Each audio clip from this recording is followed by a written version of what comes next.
Hi everybody, Kelly here. I have the story of Sita and Ram for you today. Actually, for me, it's more Sita's story, and it's sad and it's powerful, and it's a story about grace, magnificent grace under the most challenging circumstances. So the story starts with Ram as a young man. Ram's father was the king of Ayodhya, and Ram was next in line to take the throne. But unfortunately, Ram's father had a couple of wives. One of them, who was not Ram's mother, she didn't want Ram to take the throne. She just, his good guyness just kind of got under her skin. She didn't like Ram. And the king, Ram's father, owed her a favor. He owed her a boon. So she called in that favor, and she asked the king to banish Ram from the kingdom for 7 years. And he had to say yes. He was devastated, absolutely devastated, as any parent would be. But he had no choice. That was how things worked. Someone calls in their favor, you must do it. And so he has to send Ram away to go live in the woods. But Ram takes it all in stride. Ram is the ultimate good guy, which is interesting. Keep that in your mind for later on in the story. So Ram gets ready to go out in the woods, and his little brother Lakshman says, I'm going too. I'll go anywhere you go. And Ram's beloved Sita says, well, me too. Where you go, I go. And Ram says, no, Sita, you should stay here. You should have beautiful clothes and beautiful jewelry and good food. You shouldn't be living in the woods with us, wearing tree bark and eating leaves and who knows what. And Sita says, wherever you go, I go. I'll follow you into the woods. And so they go and they find a little house in the woods, and they live there pretty happily, actually, making the best of what they've got for a while. Until one day, they're on a walk in the woods, and Sita sees a little golden deer, little tiny thing, shimmery and beautiful, like nothing she's ever seen. And she sees that deer and says, Ram, get me that deer. I want that deer. Ram knows that it's probably a trick. I mean, a golden deer, that's just too good to be true. He's never seen it before. But Sita won't give up. She says, get me that deer, get me that deer. And so Ram says, okay, I'll go find your deer. He turns to Lakshman. He says, Lakshman, you keep an eye on her. Don't let anything happen to my Sita. And then he goes and he chases this deer through the forest. And he finally gets near enough to it. He takes a bow and arrow. He draws the arrow back and shoots the deer right in the heart. And as soon as the arrow pierces his heart, the deer is not a deer any longer. He returns to his original demon form. And in Ram's very own voice, the demon says, Lakshman, help! Sita and Lakshman hear this by the hut where they are. And Sita says, Lakshman, you have to go help Ram. You have to go help. Lakshman says, I don't know. This seems like a trick. Ram never needs anybody's help. Ram probably has it under control. I have to watch you. And Sita insists. She says, no, you must go save Ram. And so Lakshman says, okay, I'm going to draw a circle. He draws a magic circle all the way around the hut. And he says, don't you dare leave this circle. You're safe if you stay within this circle. I'll be back. Lakshman goes to find Ram. Sita stays in her circle, sitting there quietly and patiently until there's a knock at the door. There's a holy man there, and he's begging, please, please, miss, can you spare a little rice, a little food for a wandering sage? And Sita, all she ever wants to do is help people, says, yes, of course. And she pushes a little food over the line that Lakshman drew. And the old sage gets offended. He says, what do you think I am? Eating food off the floor. I know I might be poor, but I am a holy man. Can you please give it to me in my hands? And so, of course, Sita does. She's so trusting and loving and gentle. And so she gives the man the rice. And as soon as she does, he grabs her by the wrist and pulls her out of the circle. And it was no holy man, of course. It was Ravana, the evil 10-headed demon. Ravana abducts Sita, puts her in his chariot, and then flies across the ocean to his kingdom on the Isle of Lanka, where he keeps her prisoner. He's always wanted Sita. So Lakshman and Ram come back. They realize that Sita's been abducted. They're devastated, and they start walking through the forest trying to find her, trying to find steps, footprints, any clue to her whereabouts. And in these wanderings, they meet Hanuman. Hanuman is from a really strong, powerful race of monkey, sort of partial, half god monkeys. Really, really strong and wonderful monkeys. And they meet this Hanuman, and Hanuman says, I am your servant. I will do anything for you. Let me help you find Sita. And so Hanuman and Lakshman and Ram trace the trail all the way down to the tip of India, where they realize that Sita's been taken across the ocean to Lanka. Now it's up to Hanuman to go and find Sita. So Hanuman's standing there at the edge of the water, and Hanuman has no idea that he's magical. He always says, oh, no, I'm just a dumb monkey. I can't do anything special. I'm just a dumb monkey. But they tell Hanuman, you must leap across the ocean. You got to get there and save Sita. And he says, me? Stupid little monkey like me? I can't do that. And he sits by the water. He kneels on one knee and he prays. And then my favorite version of the story is one of his friends comes in behind him and pow, kicks him. And he starts flying. He had no idea he could do it. He starts soaring across the ocean. On his way to Lanka, he encounters all kinds of interesting demons. One of them is a hill. She's so sweet and comfy, and she says, come rest on me. Rest on me, you can stay forever. I'll make you so comfortable.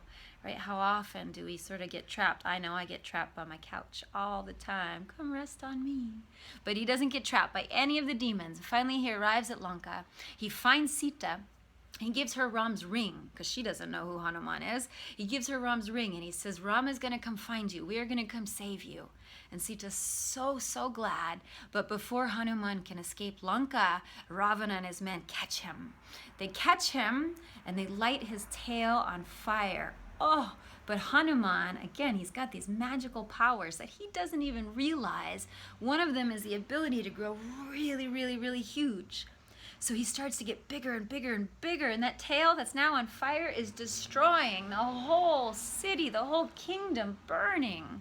And then he puts his tail out in the ocean, and he leaps back across the ocean and brings the news to Ram and Lakshman that he knows where Sita is, and they can go find her now.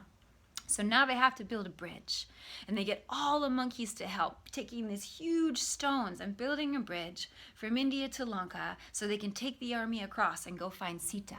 Now, in the process of building this bridge, all the monkeys are lifting these ginormous rocks because they're really strong. Now, Hanuman is doing this. He's placing a rock into the water, and then each time he does, he sees a little crab jump up onto the rock, kind of go like that, and then jump back in. Hanuman puts the next block in, the crab jumps up on it, goes like that, and this goes on and on until finally Hanuman says, little crab, what are you doing? And the crab says, well, I want to help too. I'm not strong, I can't pick up blocks like you, but I can go down to the bottom of the ocean, cover myself with sand, and then come up and shake it on the rock so that when Ram walks across, it's super soft like silk for his beautiful lotus feet. We all do what we can. So they finish their bridge, the army crosses and goes to Lanka. A huge war ensues in which Lakshman gets struck by a poison arrow, and they have to find the herb that's going to save him. So they say, Hanuman, you must fly to the Himalayas, get the magical herb that's going to save him, and you've got to do it before the sun rises. So Hanuman takes another giant leap. He goes to the mountains and he looks around, but he doesn't know which herb it is. And so he says, okay, well, I'm going to take the whole mountain. He scoops the entire mountaintop up into his hands. Who would you lift mountains for, right? Don't you have people in your life that you would just move the earth for? He scoops up the mountain, and on his way, he thinks, oh, I should take the sun too, just so that she doesn't wake up before I get there. So he puts the sun under one arm, the mountain in his hands, and he delivers it all the way back to Ram. They find the herb, they save Lakshman. Eventually, they do, of course, save Sita, and they bring Sita back. There's a big party. Everyone is celebrating the return of Sita. And Sita gives Hanuman a precious necklace, diamonds and rubies and emeralds, more precious than anyone's ever seen. And Hanuman takes the necklace in front of everyone at the party, and he starts to bite it. And they laugh. Everyone laughs at him. They say, oh, you really are just a stupid monkey after all. Don't you know how precious that is? And Hanuman says, it's only precious to me if Sita and Ram are in it. And they say, well, Sita and Ram are not inside you. Are you precious? And Hanuman takes his fingers right into the flesh of his heart and tears his chest open to reveal his heart. And right in his heart are Sita and Ram. And on every fiber of every muscle of every bone, it says Ram, Ram, Ram, Ram, Ram, Ram, Ram, Ram, Ram. So some time goes by, and Ram is reinstated in Ayodhya. He gets to come back. His exile is over, and he becomes king, and he's a wonderful king. Only people start whispering about Sita. They say, that's Sita. She's not pure. She was over there with Ravana. Who knows what she did? And Sita says, I can prove it. I was pure. I will go through any test to show that I was pure. And so they set a bed of coals for Sita, and they say, okay, walk over these coals. If you're pure, you won't get hurt. Not only does she walk over the coals, she walks over the coals, and all the coals turn into beautiful flowers the moment her feet touches them. And she says, see, I told you. But people keep talking. People keep talking, and it's becoming really destructive to Ram's rule. They're not taking him seriously. He can't be the good king that he's meant to be if his subjects are gossiping and they don't respect him. So Ram one day takes Sita and he says, hey, I'm going to take you on a picnic. And he brings her way out into the forest, further out than she's ever been. And he leaves her at an ashram there. She has no idea where she is. And he goes back. He abandons her. Pretty sad, huh? And he doesn't know this, but Sita's pregnant with twins.